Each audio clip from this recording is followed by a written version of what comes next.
Hi guys. um, Today I'm going to be presenting my information and the research I found for Module 5 of the City project.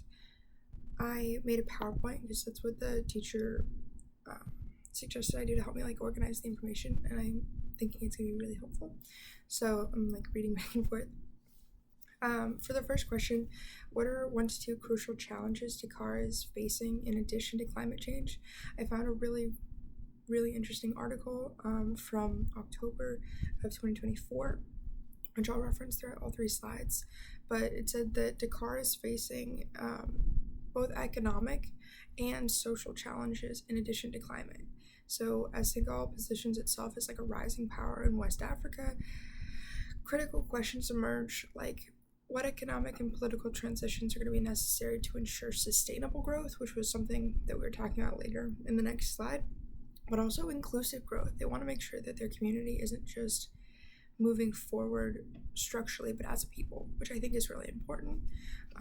It says the second question that was talked about a lot in the article was how can Senegal address the aspirations of its youth while meeting international expectations, which we also talked about, I believe it was last week, with how the youth are still really at risk for jobs, which is a big part of their environment and, in my opinion, part of building their resiliency plan moving forward. So considering what we know about Dakar's history, development, culture, and relationship with environmental movement, how can the city's urban fabric become more sustainable? I have quite a bit on this slide. So with ambitious reforms under the emerging Senegal plan, Senegal has shown promising growth, but its concern with how to sustain the growth of inclusivity as well as balance modernization with its cultural heritage.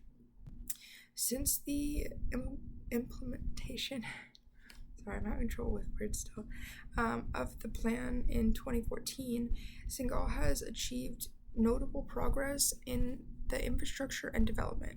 Previously reliant on agriculture, commerce, and services, the economy is now diversifying into promising sectors, including oil and gas.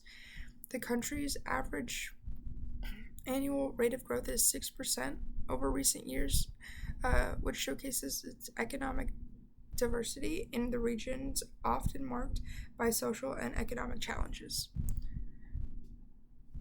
It did reference again that, however, 60% of the population under 25, creating jobs remains an urgent priority for inclusive development, which is part of that building a resiliency plan for the future. Rapid urbanization at over 3% annually places a strain on the infrastructure, creating housing and transportation challenges.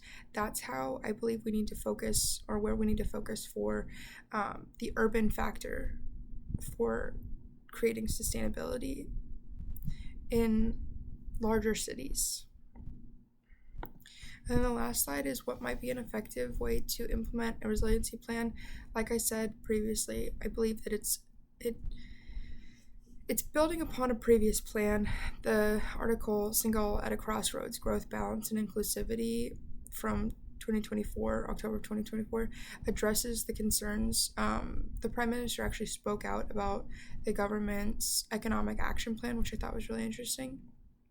It has really ambitious reforms under that emerging Senegal plan and has shown promising growth in its concern of how to sustain that growth and inclusivity.